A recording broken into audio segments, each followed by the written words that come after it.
नमस्कार। कोविड-19 पर आधारित इस विशेष कार्यक्रम के साथ मैं नूतन। श्रोताओं, कोविड-19 की रोकथाम, नियंत्रण और प्रबंधन के लिए सरकार कई कदम उठा रही है। उच्चतम स्तर पर इनकी नियमित रूप से समीक्षा और निगरानी भी की जा रही है। स्वास्थ्य और परिवार कल्याण मंत्रालय ने अपने अधिकारियों और कर्मचारियों को कोरोना वायरस के प्रसार को नियंत्रित करने के लिए कुछ एहतियाती उपाय अपनाने की सलाह दी है। इन उपायों में कहा गया है कि चेहरे को कवर करने के लिए फिर से उपयोग करने लायक किसी वस्तु या कपड़े का अवश्य प्रयोग किया जाए, कीटाणु शोधन प्रोटोकॉल का कड़ाई से पालन किया जाए, साबुन और पानी से हाथों को बार बार धोएं अथवा अल्कोहल आधारित हैंड रब या सैनिटाइजर का इस्तेमाल करें, एक दूसरे के बीच पर्याप्त दूरी बनाए रखें और 5 या अधिक लोगों के साथ इकट्ठा होने से बचें। कोविड-19 से संबंधित तकनीकी मामलों, दिशा निर्देशों और परामर्श पर सभी प्रामाणिक और अद्यतन जानकारी के लिए आप स्वास्थ्य और परिवार कल्याण मंत्रालय की वेबसाइट www.mohfw.gov.in पर भी जानकारी हासिल कर सकते हैं।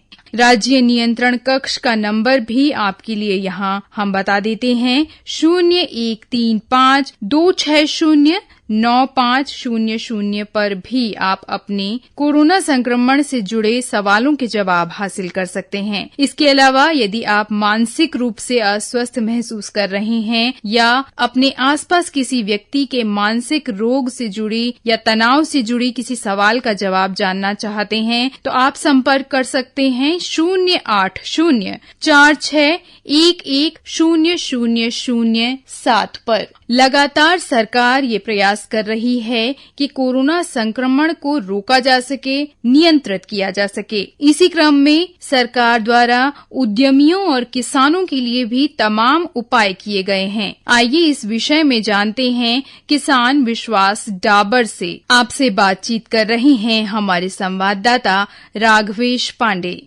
विश्वास डाबर जी, आप खेती बाड़ी का काम भी करते हैं, आपका व्यापार ही पुराना है। तो लॉकडाउन के दौरान कई सारे जो व्यापारी हैं, जो खेती बाड़ी काम कर उनको मुश्किलों का सामना करना पड़ रहा है, खासकर मजदूरों का वेतन नहीं दे पा रहे कई लोग। क्या कहेंगे इस बारे में आप? देखिए, मार्च में तो बिल्कुल आखिर में हुआ था, इसलिए मार्च की तनख्वाह देने में कोई दिक्कत नहीं हुई और मेरी जो इंडस्ट्री, हम अप्रैल में भी पूरी तनख्वाह मजदूरों को देंगे। पर अगर यही सिचुएशन बने रही तो एक छोटी इंडस्ट्री के लिए अप्रैल के बाद मई की तनख्वाह देनी बहुत मुश्किल हो जाएगी। और खेती बाड़ी की दृष्टि से क्या कर रहे हैं आप लोग? कटाई उटाई क्या हो रही है? कटाई तो बिल्कुल ठीक हो रही है, कटाई में कहीं कोई प्रॉब्लम नहीं आ रही है और फसल लेने वाले जो गवर्नमेंट की जो एजेंसीज हैं वो भी काफी एक्टिव है, परंतु वो सोशल डिस्टेंस का ध्यान रखते हैं के कारण थोड़ा स्लो है और समझा जा सकता है कि सोशल डिस्टेंस भी रखना बहुत जरूरी है। इसके कारण कटान में थोड़ा टाइम लग रहा है। नहीं, कटान में टाइम नहीं लग रहा है। अगर मंडी में आप अनाज लेके जाते हैं और सरकारी खरीद केंद्र पर ले जाते हैं तो जो काम पहले 2 घंटे हो जाता है उसमें आप सिर्फ 4 घंटे लगते हैं, क्योंकि वो हल्के हल्के नंबर आता है एकदम। पहले क्या था, कई ढेर लग जाते, फटाफट वो हो जाता था सारा कुछ। अब जो है सोशल डिस्टेंस मेंटेन करके कर रहे हैं, बस इतना ही फर्क है और कोई खास बात नहीं। अच्छा, जो लघु उद्योगपति हैं, छोटे उद्योगपति हैं, छोटे उद्यमी हैं, उनको किस तरह मुसीबतों का सामना करना पड़ रहा है और सरकार की क्या उनके लिए पहल की जा रही है? जैसे इन्होंने 3 महीने का मॉनिटोरियम दिया है किस्त देने का, कुछ सरकार ने जो पहल के उपाय की उसका क्या लाभ मिल रहा है? नहीं, उनका बहुत लाभ मिल रहा है। हम उसको सब जितने भी उनके कदम है सब स्वागत योग्य हैं। और सामाजिक रूप से आप सक्रिय रहते हैं तो गरीबों के लिए, जरूरतमंदों के लिए क्या क्या उपाय कर रहे हैं आप? मैं बताना नहीं चाहूंगा कि ये इसका कोई ढिंडोरा नहीं पीटना चाहिए। जो मेरे को करना चाहिए वो ज्यादा कर रहा हूँ, क्योंकि मैं नहीं चाहता कि उसका कोई ढिंडोरा पीटे। सबको करना चाहिए, सबको यथा शक्ति अपना इस बारे में योगदान करना चाहिए। 5000 मास्क बांटने जा रहे हैं 3 प्लाई, और मैं अपने हर वार्ड में, अपने आसपास के हर वार्ड में लगभग 200 मास्क बांटूंगा। और उससे पहले लगभग 300 से 400 खाने हम रोज बना के, जो बुजुर्ग लोग अपने घरों में कैद हैं, खाना नहीं बना सकते, उनको खाना नहीं मिल रहा तो उनको उस लेवल का खाना बना के दे रहे हैं। कुछ स्टूडेंट जो फंसे हुए हैं, जिनके हॉस्टल बंद हो चुके हैं, जिनको खाना नहीं आ पा रहा है, उनको खाना दे रहे हैं। तो इस तरह का काम तो चल ही रहा है। उसके अलावा जहाँ भी कोई जरूरत होती है हम करते हैं। आपने आकाशवाणी से बातचीत की, इसलिए आपको बहुत बहुत धन्यवाद। श्रोताओं, जैसा कि हम सभी जानते हैं कि अंतर्राज्यीय आवाजाही पर पूरी तरह से रोक लगाई गई है, तो आप सभी से आग्रह है कि अफवाहों से बचें। किसी के झांसे में आकर बस या ट्रेन की बुकिंग के लिए पैसे खर्च न करें। किसी को भी अपने बैंक खाते या क्रेडिट कार्ड से संबंधित कोई भी जानकारी न दें और किसी भी परिस्थिति में घबराएं नहीं, क्योंकि आपकी सतर्कता ही आपका बचाव है। और अब हम आपको बता दें कि जो मास्क आप इस्तेमाल कर रहे हैं उसको आप डिस्पोज कैसे कर सकते हैं। तो अगर आप अस्पताल में प्रयोग किए जाने वाले सर्जिकल मास्क यानी कि N95 मास्क का इस्तेमाल कर रहे हैं तो उसे तुरंत आप इस्तेमाल के बाद नष्ट कर दीजिए। ये पूरी तरह से डिस्पोजेबल मास्क होता है, इसे इधर उधर न फेंकें। इसे या तो जला दें या नगर निगम के कूड़ेदान में फेंक दें। लेकिन अगर आप घर पर कपड़े के मास्क का इस्तेमाल कर रहे हैं तो इसे आप साबुन से धोकर और धूप दिखाकर दोबारा इस्तेमाल कर सकते हैं। और श्रोताओं, हम सभी कोरोना योद्धाओं का अभिनंदन करते हैं और उन्हें कोटि कोटि धन्यवाद देते हैं उनकी तमाम प्रयासों के लिए। कोरोना संक्रमण से हम कैसे बच सकते हैं और क्या सावधानियां हमें अपनानी चाहिए, इस विषय में जानने के लिए हमने बात की वरिष्ठ चिकित्सक डॉक्टर अक्षित कुमार से। आइए आपको सुनवाते हैं ये बातचीत। नमस्कार डॉक्टर साहब। नमस्कार सर, सबसे पहले आपसे ये जानना चाहेंगे कि जैसे कोरोना का संक्रमण जो है वो पूरे देश भर में बढ़ता जा रहा है और एक बड़ी समस्या बन चुका है, तो किस तरह का रवैया रहता है लोगों का जो संदिग्ध आपके पास आते हैं, जो सस्पिशियस होते हैं? पिछले कुछ दिनों में देखा गया है कि लोग अब इस चीज को छुपा रहे हैं, ठीक से बताना नहीं चाहते कि कहाँ ट्रैवल करके आए हैं। लोग छुपा रहे हैं इस चीज को, पिछले कुछ दिनों में देखा गया है। ऐसा थोड़ा मुश्किल हो जाता है हमें भी समझने के लिए। हम उनसे बार बार भी ये बोलते हैं कि ये आपकी फैमिली के लिए भी गलत हो सकता है कि अगर आप हिस्ट्री छुपाएंगे तो। और जैसे अभी आपने कहा कि गले में खराश है या खांसी है, तो इसके अतिरिक्त और क्या लक्षण है जिनसे हम अंदाजा लगा सकते हैं कि कहीं कोरोना के संक्रमण के लक्षण तो नहीं है? देखिए, जो लोग ज्यादा रिस्क पे हैं, जिनको पहले से शुगर है ये या थोड़े एल्डरली हैं या बहुत छोटे बच्चे हैं, उनको बहुत ज्यादा रिस्क है इस चीज से। और लक्षण हो सकते हैं कि बुखार आना, गले में खराश होना, खांसी होना, बलगम आना, सांस फूलने लगना, धीरे धीरे कंडीशन और खराब की तरफ जाना। और कंडीशन नॉर्मल भी रह सकती है बुखार के साथ, बुखार हो खाली, तो हो सकता है कि उनके अंदर बहुत ज्यादा बीमारी बढ़ी नहीं है, तो वो यंग पेशेंट हो सकते हैं उस बीच में ऐसे लक्षणों के साथ। जिनके साथ परेशानी नहीं बढ़ रही है वो भी इन्फेक्टेड हो सकते हैं, बट वो दूसरों को जो ज्यादा बूढ़े लोग हैं या बच्चे हैं उनको दे सकते हैं। अच्छा, एक चीज और आपसे जानना चाहेंगे, यहाँ आपने कहा कि लक्षण अगर ये हैं तो वो कोरोना के संक्रमण के संदिग्ध हो सकते हैं, लेकिन हम कितने दिनों बाद ये अंदाजा लगाएं कि हाँ अब 3 से 4 दिन बीत गए या इतने दिन बीत गए, अब अगर ये स्टेबल हैं हमारे सिम्टम्स यानी लक्षण बने हुए हैं तो अब हमें डॉक्टर से कंसर्न करना चाहिए? देखिए, अब इस चीज का बहुत ज्यादा महत्व नहीं रह गया है कि कितने दिन बाद हम ये मान ले कि ये लक्षण नहीं आएंगे, क्योंकि लोग बाहर निकल रहे हैं, मार्केट में जा रहे हैं सुबह के समय या किसी भी समय वो निकल रहे हैं, तो हो सकता है कि आज उनको कुछ नहीं है और वो कल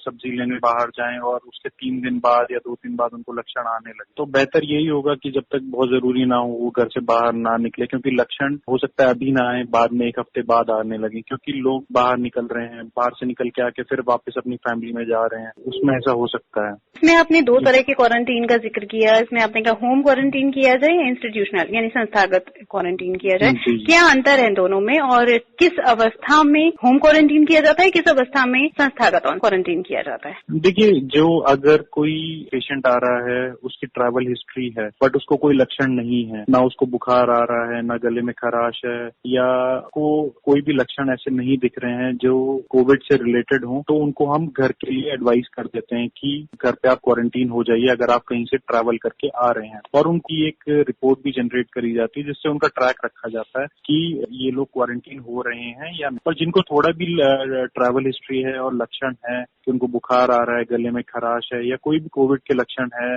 जो भी बुखार से रिलेटेड वाली बीमारियों में देखने को मिलते हैं, उनको हम हॉस्पिटल में क्वारंटीन की एडवाइस है। ये हाइड्रोक्लोरोक्विन ये दवाई बहुत ज्यादा इस बीच सुनने में आ रहा है, सोशल मीडिया पे तमाम तरह के संदेश इससे जुड़े हुए वायरल हैं। आपसे जानना चाहेंगे क्या ये दवाई बाजार में उपलब्ध है, लोग अपने आप ले सकते हैं या नहीं ले सकते हैं, कुछ इस विषय में बताइए। अभी इसके लिए जो हेल्थ केयर वर्कर्स हैं उनके लिए ही इसको अभी अवेलेबल, जो हायर रिस्क ग्रुप है उनको ही अभी प्रोवाइड करी जा रही है। ऐसे नॉर्मली हर किसी के लिए कि जो घर पे बैठे हैं, जो घर से बाहर नहीं निकल रहे या जिनके कोई ऐसा काम नहीं कर रहे कि जिससे उनको डेली आना जाना पड़ रहा है अस्पताल में, तो उनको इसके लिए अभी कोई ऐसी एडवाइजरी नहीं है कि उनको देने की जरूरत है। अभी हेल्थ केयर प्रोफेशनल्स या जो लोग ज्यादा रिस्क पे हैं, जिनको घर से बाहर निकलना पड़ रहा है जरूरी ड्यूटी से, उनके लिए ही अभी प्रोवाइड करी जा रही है। जी, यानी आपके कहने का मतलब ये कि ये एक दवाई नहीं है, ये मर्ज का इलाज नहीं है, ये केवल एहतियात के तौर पर या एक बचाव के तौर पर दी जाती है। बिल्कुल, ये कोई ऐसा, इससे कोई ऐसा इलाज नहीं होगा कि कोविड हो जाए, ये एहतियात के तौर पर ही किया जा रहा है, जिसको प्रोफिलैक्सिस बोलते हैं मेडिकल भाषा में। और इसके लिए कुछ अभी रिसेंटली कुछ स्टडीज आई हैं, उनके बेसिस पर ये अभी हेल्थ केयर वर्कर्स को प्रोवाइड करी जा रही है। एक सोशल मीडिया पे इस तरह का संदेश भी आ रहा है कि एक पुरानी किताब की पिक्चर संदेश में साझा की गई है और उसमें कहा गया है कि कई वर्षों पहले इस दवाई का नाम इस किताब में लिखा हुआ है। तो इस संदेश के विषय में आप क्या कहेंगे? देखिए, ये दवाई तो काफी पुरानी है, ये कोई नई दवाई नहीं है। और जो ये कोरोना वायरस है ये भी काफी पुराना है। जो इसका कोविड-19 जो स्ट्रेन है वो नया है। ये कोरोना वायरस भी पुराना है। ये पहले कुछ ऐसे सोशल मीडिया पे सर्कुलेट हो रहे हैं कि ये तो पहले से ही पुराना वायरस है, उसका ट्रीटमेंट लिखा जा रहा है, पुरानी किताबों में लिखा हुआ है। बट कोरोना एक ग्रुप है वायरस का, जिसका कोविड-19 जो है वो नया स्ट्रेन है। और जो ये दवाई है ये भी काफी पुरानी है। इसको हम दूसरी बीमारियों के लिए यूज में ये पहले भी करी जाती है, बट इसकी जो स्टडी हुई है वो कोरोना के लिए अभी देखते हुए इसलिए ये अभी दी जा रही है कि इसकी कुछ स्टडीज आई हैं जिसमें कि प्रोफिलैक्सिस इससे करने पे बीमारी के लक्षण नहीं आने के चांसेस रहते हैं। ये भी जानना चाहेंगे आपसे कि जैसे मान लीजिए कोई व्यक्ति कोरोना के संक्रमण से संक्रमित हुआ और उसके बाद वो ठीक हो गया और डिस्चार्ज हो गया, उसके बाद भी क्या कुछ सावधानियां उन्हें बरतने की जरूरत पड़ती है? देखिए, अभी तो कोरोना एक नया वायरस है, इसके बारे में हम लोग बहुत पहले से बहुत ज्यादा जानकारी नहीं है, मगर इसको हम फिलहाल जो नया तरीका है उसके लिए कि हम पहली बार इसकी सैंपलिंग करते हैं, फिर रिपीटेड सैंपलिंग में अगर ये नेगेटिव आ जाता है तो हम पेशेंट यूजुअली डिस्चार्ज हो जाते हैं इससे, बट उनको फिर भी एहतियात बरतना होता है क्योंकि वो दोबारा से इन्फेक्शन पकड़ने के चांसेस उनको हो सकते हैं। तो उनको फिर भी वही, ऐसा नहीं है कि लक्षण हट गए हैं तो उनको एहतियात नहीं बरतने। एक बात और आपसे जानना चाहेंगे, क्योंकि कोरोना संक्रमण की वजह से सब लोग घर में बंद हैं, तो मानसिक बीमारियां भी लोगों में पनप रही हैं या कहिए मानसिक तनाव का शिकार लोग हो रहे हैं, तो ऐसे में क्या तरीका है कि मानसिक बीमारियों से खुद को दूर रखा जा सके? ज्यादा से ज्यादा फैमिली में अपना टाइम स्पेंड करें। और देखिए, एक चीज हमें समझनी पड़ेगी कि मानसिक बीमारी से ज्यादा जानलेवा ये बीमारी है, तो हमें किसी तरीके से तो रिस्क स्ट्रैटिफिकेशन करना पड़ेगा कि जान पहले ज्यादा कीमती है या घर में रहने से उनको साइकोलॉजिकल इलनेस हो सकती है, उसके चांसेस हैं। बट मेरा मानना यह है कि जितना अपने फैमिली में ज्यादा रहेंगे, बात करेंगे, फैमिली को ज्यादा टाइम देंगे, साइकोलॉजिकल इलनेस होने के चांसेस कम है। धन्यवाद डॉक्टर साहब, आपने ढेरों जानकारियां दी हमारे श्रोताओं को, आपका धन्यवाद। कोरोना को नियंत्रित करने के लिए प्रदेश में सभी स्थानों पर क्वारंटीन सेंटर्स बनाए गए हैं। आइए आपको सुनवाते हैं बागेश्वर के क्वारंटीन सेंटर में क्वारंटाइन किए गए दिलीप कुमार के विचार।